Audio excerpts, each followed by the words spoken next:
So this is the infamous flag of the Islamic State. I'm sure you've seen it by now. But did you know that this flag goes further back in history than our modern times? According to Islamic sources, accepted Islamic sources, this was actually Muhammad's flag. You may say, how ridiculous, how would you know? Well, luckily the hadiths, the quotations of Muhammad, tells us very strongly, and it gives us an idea. So as you already know, since you have viewed all of these videos, the hadith are widely accepted in the religion of Islam. They are what Muhammad had said, things that were recorded about him, or things of those closest to him said. So, why did ISIS choose this flag? Well, first, let's go through what we do know about whatever flag or banner Muhammad used in the 7th century. We know that Ibn Abbas said this. He said that the flag or flags of the Apostle of Allah were black, and his banner was white.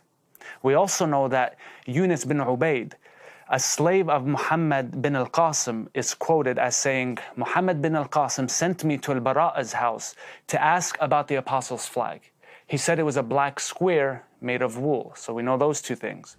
Ibn Ishaq said, before the Apostle of Allah were two black flags. One with Ali bin Abi Talib, it was named Al-Uqab, and the other with some of the Ansar.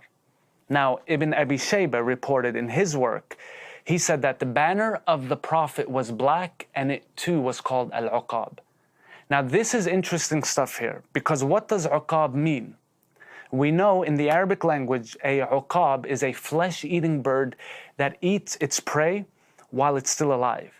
So by naming the flag by this name, Muhammad was effectively comparing his message to that. Now, although ISIS brought this flag to the people's attention in our modern day, we see that it goes back to the founder of Islam, Muhammad. Now, ISIS being amazingly intelligent and aware of these teachings, they knew exactly what they were doing when they chose this flag. It was no accident. When Abu Bakr became the Muslim caliphate, it was written to him that the seal of the Prophet had 3 lines in it. Muhammad was on one line, the Apostle was on one line, and the name of Allah was on another line. So you have Muhammad on one line, Apostle, and Allah. So it looks just like the flag. What does this tell us about ISIS? It tells us that ISIS is consciously and intentionally relating all of its behavior, even to the minute things like a flag, to its adopted religion of Islam. So could I say this clearly? I say yes. Numerous examples and ample amount of context is offered to conclude that ISIS is, in fact, consciously intentional about their traditions. And it goes back to the Sunnah of Muhammad. We've seen numerous correlation between the terror organization and the early era of Islam. Does ISIS have precedents to justify their actions?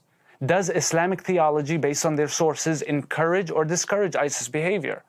Well, I see this and I say yes. There exists a shocking correlation within Islamic tradition and their beliefs that ISIS has been imposing and enforcing, even down to things like their logo and their flag and the colors. Now, the confusion begins when ISIS is so strict in following their prime role model, the example, Islam's founder, Muhammad.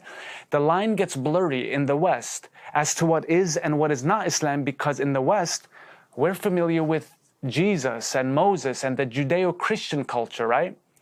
We're not familiar with tribal 7th century ways of life. Now keep that in mind, because this is not a hate-filled statement or an attack upon Islam. Rather, it's just simply a matter of fact. This flag is not just used by ISIS. It's also used by the other jihadi organizations, Al-Qaeda, Boko Haram, Al-Shabaab. This is the reason why Islam's less than great qualities must be addressed and even exposed. Otherwise, more innocent Muslims, Christians, Jews, Yazidis, non-Muslims will be victims of ISIS because of these blurry lines of confusion.